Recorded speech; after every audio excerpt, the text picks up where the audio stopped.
Bonjour à tous, bienvenue à notre méditation quotidienne. Eh bien, aujourd'hui, nous continuons notre méditation. Nous méditons la 6e lettre de l'Apocalypse, 6 des 7 lettres.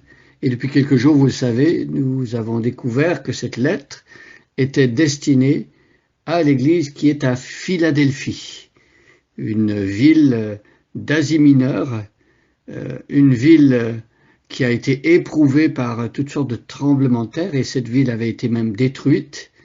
Et on a découvert que Jésus s'est révélé à elle comme le Saint, le véritable, celui qui détient la clé de David, celui qui ouvre des portes que nul ne peut fermer et qui ferme des portes que nul ne peut ouvrir. Et on avait vu aussi que Jésus connaît la conduite de cette Église. Il sait ce qui se passe dans cette Église et il faut souligner que cette Église, comme l'Église à Smyrne, est une Église où Jésus n'a pas de reproche à faire.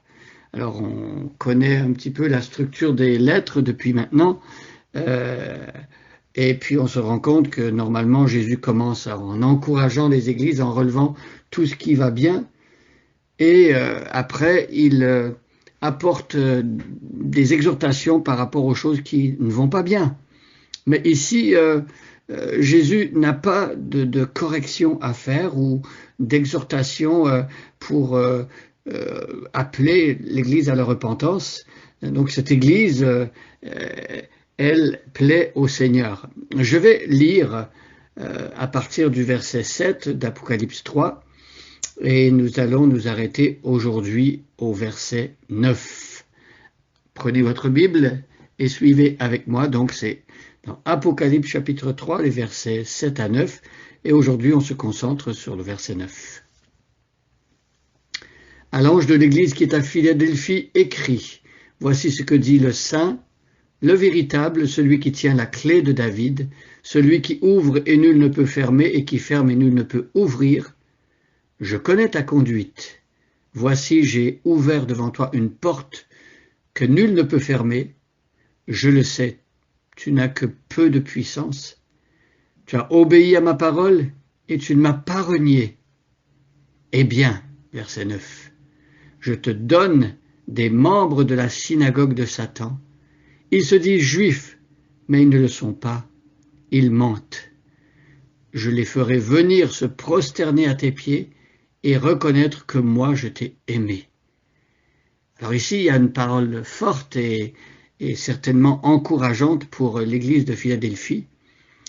Jésus lui-même va intervenir auprès de cette église qui a peu de puissance, et c'est une église qui vit la persécution, et la persécution vient d'un groupe assez particulier. Il y a apparemment dans cette ville, comme il y avait dans la ville de Smyrne d'ailleurs, une synagogue de Satan. Qu'est-ce qu'on entend par cela?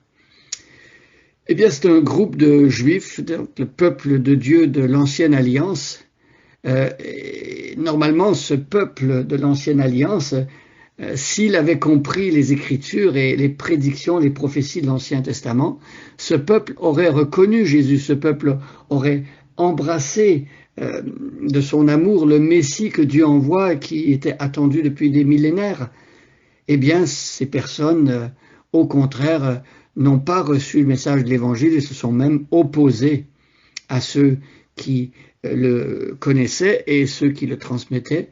Et c'était le cas à Philadelphie.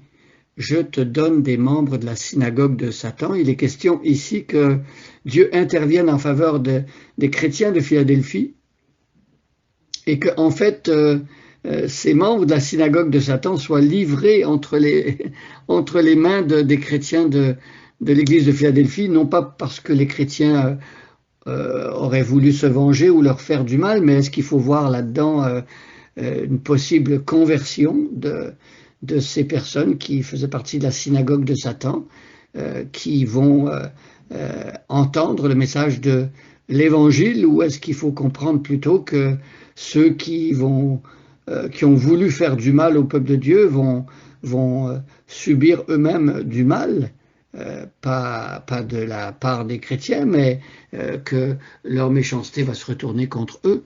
Eh bien, c'est possible.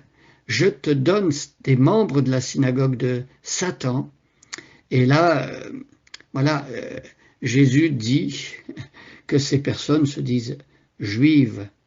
Et donc elles disent appartenir au peuple de Dieu de l'Ancienne Alliance et, et peut-être avec arrogance, peut-être avec orgueil, se présenter comme eux les véritables personnes qui font partie du peuple de Dieu. Mais ici, le constat est clair. Ils se disent juifs, mais ne le sont pas. Alors ici, il y a quelque chose de très important pour nous aujourd'hui. Ce ne sont pas ceux qui se réclament du peuple de Dieu à cause d'avantages extérieurs ou humains, ou même parce qu'un jour leurs ancêtres auraient pu, eux, être du peuple de Dieu. Ce ne sont pas ceux-là qui sont véritablement du peuple de Dieu. Autrement dit, ce n'est pas parce que moi, je serais né dans une famille chrétienne et que depuis 3 ou 4 générations, toute ma famille est chrétienne, que moi, je suis nécessairement un membre du peuple de Dieu. Hein. C'est quelque chose qui se vit personnellement, c'est un engagement de la personne devant Dieu. Et donc ici, ces personnes qui avaient, en toute réalité, ils avaient un héritage glorieux avec les prophètes de l'Ancienne Alliance, l'intervention de Dieu, tout ce que Dieu avait donné à ce peuple-là, ils avaient eu des avantages certains. Mais eux n'étaient pas des personnes qui faisaient partie du peuple de Dieu. Et donc ils mentent en disant qu'ils font partie du peuple de Dieu et ne l'étant pas, ils mentent. On peut mentir en proclamant, en se réclamant de quelque chose qui n'a aucune substance dans notre vie. Ça devient un mensonge. Dire qu'on est des chrétiens lorsque on n'est pas né de nouveau, lorsqu'on ne s'est pas engagé vis-à-vis de Dieu, lorsque on n'a pas mis sa confiance en Jésus-Christ, c'est un mensonge. Et devant Dieu, on a intérêt à être vrai, à ne pas mentir. Pourquoi? Parce que Dieu, de toute façon, voit ce qui se passe dans le cœur de chacun. Ils se disent juifs, mais ne le sont pas, ils mentent.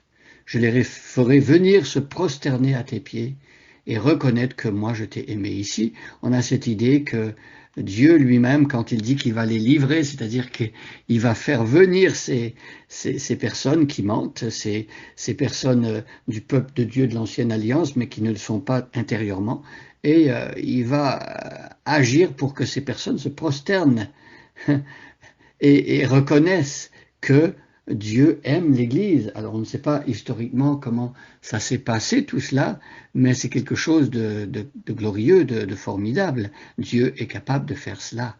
Dieu peut confondre ceux qui sont ennemis de Dieu et ceux qui attaquent même le peuple de Dieu. Dieu est capable de transformer les pires persécuteurs dans des personnes qui vont finalement adorer Dieu et se prosterner devant lui. La preuve, c'est l'apôtre Paul, Saul de Tarse, qui est devenu chrétien.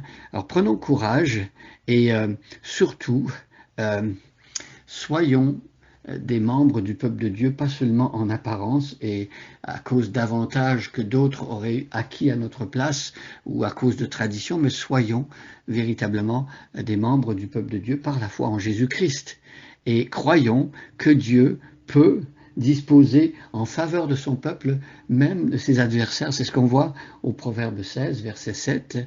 Quand quelqu'un est agréable à Dieu, Dieu dispose en faveur de son peuple, de ces personnes qui étaient hostiles. Donc faisons confiance au Seigneur, il est souverain, il agit comme il veut, et donnons-lui gloire parce que c'est lui qui donne la victoire. Même en face d'ennemis vraiment plus puissants que nous. Et c'était le cas à Philadelphie avec ces personnes qui faisaient face à une petite église peu puissante. Et cette synagogue de Satan était peut-être beaucoup plus puissante, mais voyez, Dieu intervient en faveur de son peuple. Croyons-le et attendons-le. Et entre-temps, gardons les yeux fixés sur Jésus, restons fidèles à sa parole. Bonne journée à chacun et à chacune, et soyez bénis.